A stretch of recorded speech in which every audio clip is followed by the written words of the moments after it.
Welcome to a Fluffy Sexy Bitches, and welcome to this series of videos I'm uploading to my channel. If you're new to this series, please stay behind for this small intro that explains what these videos entail. If not, you can just skip it and enjoy the rest of the video. I have decided to read the SCPs in numerical order, and there's a lot of them, and these are going to be reaction videos. I'm going to read them out loud, and we're going to have jokes, off-tangent talks, funny edits, but also critique and just theorization. I'm going to read all the SCPs are on the Foundation currently. None of the ones that got replaced though, and also the joke ones. I record them in batches, so that means that for each time I record, I'm going to record 10 SCPs that I read, and I will split them apart into each individual video. So if one video is like 10 minutes and one video is 30 minutes long, that depends on how long the SCP in itself is. Now, and without further ado, I hope you enjoy, and I'm very excited to do this. I've been planning to do this for quite some time, and this is probably the best way I can think of right now. Maybe I'll change it in the future. Maybe I'll make it into a stream. Who knows? But this is how I want to try it out for now. Enjoy the rest of the video. Whew. Okay. A spoon that bends people. So not a spoon that bends itself, but it bends people. Oh my god. Have you guys ever seen that one YouTube video where it's like this guy with a spoon trying to kill somebody with a spoon and just constantly smacking the guy, another dude with a spoon, and doesn't matter where he goes, he's always there. Now imagine if he had that spoon.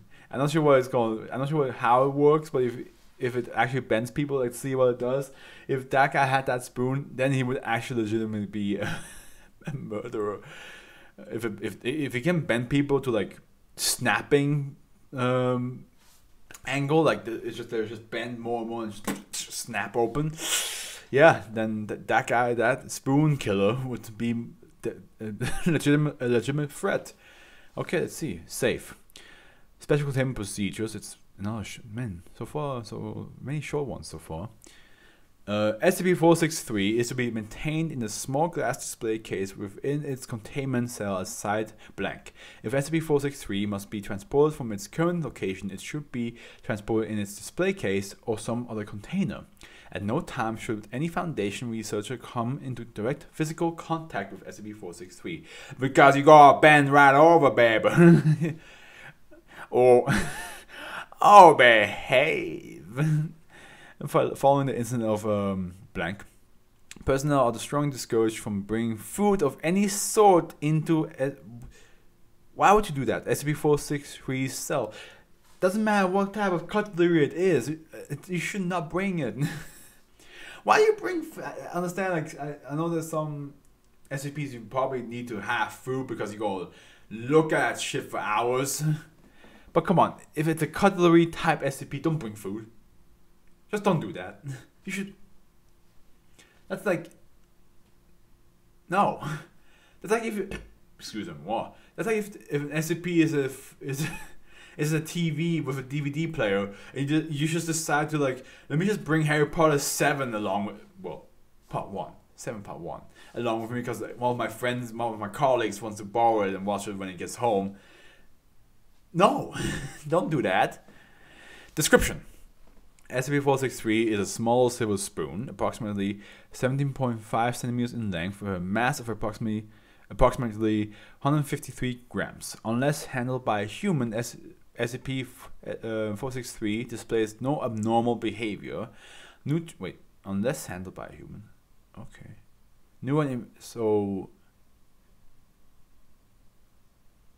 So if a dog decides to pick it up, it doesn't do anything. Neutron imaging, MRI, and the redacted imaging system have revealed no detail to the inner structure.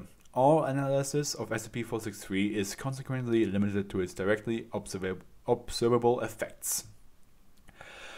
Any individuals who picked up SCP-463 have the spines bent backwards at a 90-degree angle just below the T6 thoracic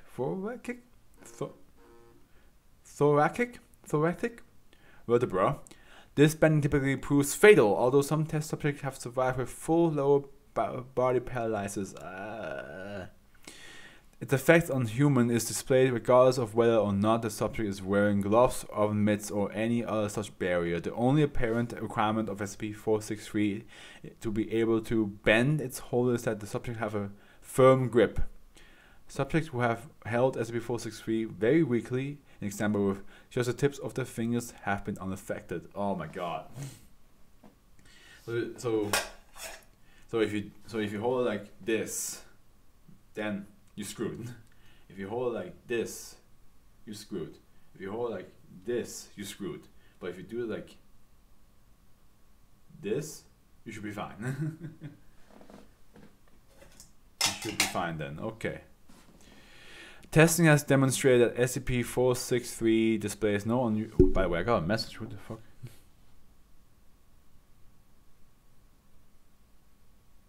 Ah, okay, never mind.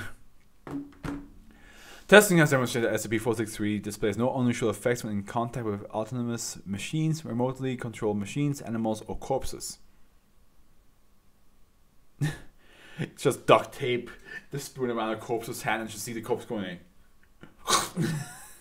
just like that, but it doesn't do it. But I just imagine that's what that's what the doctors were hoping. They're like, let's just duct tape this spoon around the corpse's hand and see if it fucking makes itself into like a sushi roll. Addendum: it is the opinion of Dr. Blank that SCP-463 does not actually physically bend the user, but has somehow been embedded with a psychic trigger, which causes the user's back muscles to violently contract. This would explain the absence of SCP-463's effect when handled by non-humans. Memo: see testing log SCP-463-blank, blank, and blank. Dr. Blank? Alright, we don't know what test it is, but we just know it's a test blank. And here's, I think that's the time. Yeah, that's the time given. Subject D4221 is placed in proximity to SCP-463's unlocked container. Subject D4221 back muscles were surgically removed from his body during surgery for spinal stenosis. Excuse me, did I read that correctly? Is that... How do they just... Okay. Testing log SCP-4... No.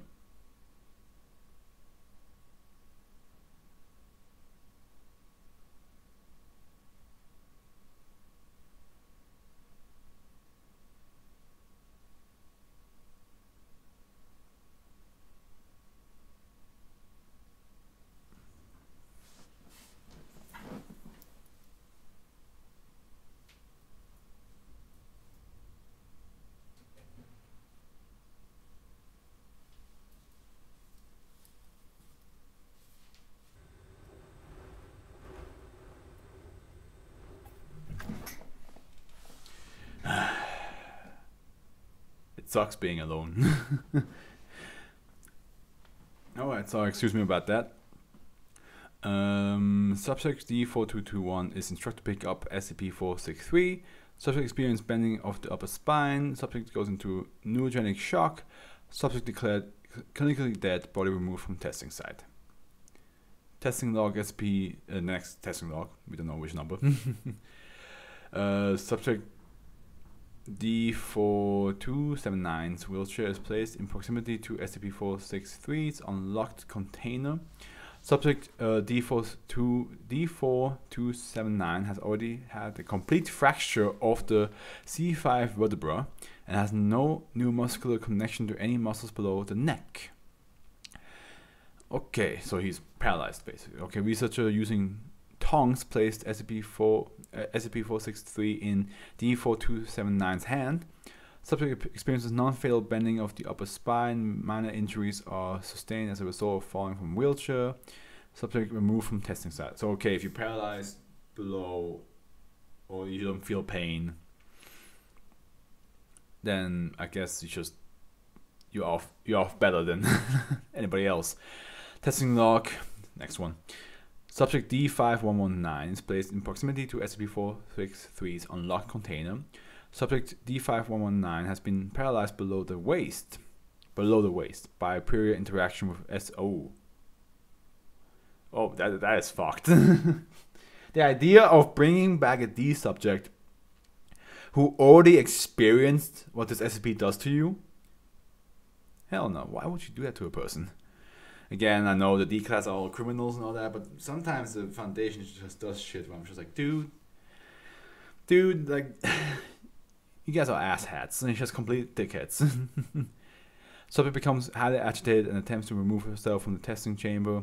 An armed guard is called into the testing chamber to ensure compliance of D5119. Come on, you can't ask somebody who already got their back almost broken to be back in this scenario. Come on. Subject D5119 is instructed to pick up SCP-463. Subject does not comply. Subject D5119 is instructed to pick up. That's again. Subject D5119 is instructed by the armed guard to pick up SCP-463. Subject experiences non-fatal bending of the spine about the T6 thoracic vertebra. No further injuries are sustained. Subject removed from testing site. Memo. It would seem that SCP-463 does indeed exert a direct force on the user's spine. Sadly, we have absolutely no clue as to the nature of the force. We don't even know what the net torque is. I think the next course of action should be to test SCP-463 on personnel from whom the spinal column itself has been removed. Further testing is clearly in order. Aye. Okay, well, the spoon killer I mentioned at the beginning of this video cannot do this. He cannot use this to kill people. I mean, he can make them hold the spoon, but other than that, I don't think he can do much.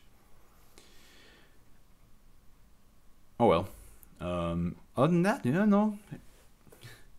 I like the idea that because like, especially because of the whole like psychic link or psychic trigger, because like so many psychic like pop culture psychic stuff, like the Matrix and all that stuff, is always about like bending the spoon, right? So like,